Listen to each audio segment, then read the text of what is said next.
Let's start our tutorial today. First, we need to open iMovie.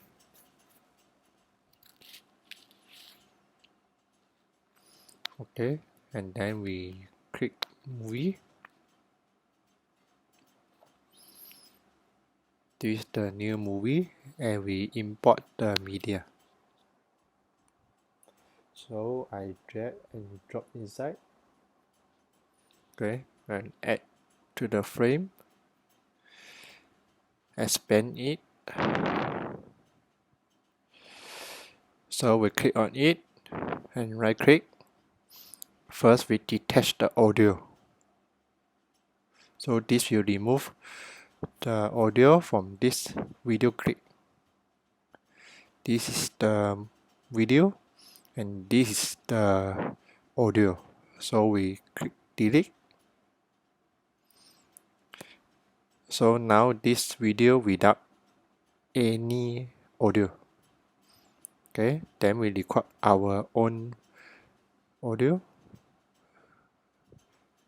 So here is the microphone. Record voiceover. So we click it and start.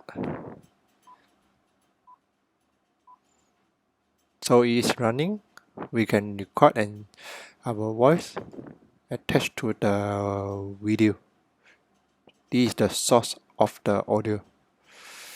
If we done it, then we can click stop. This is a separate file.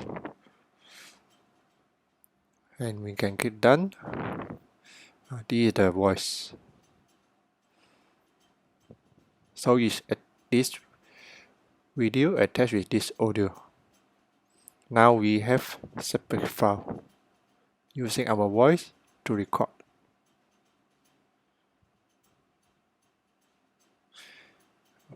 Thank you for watching.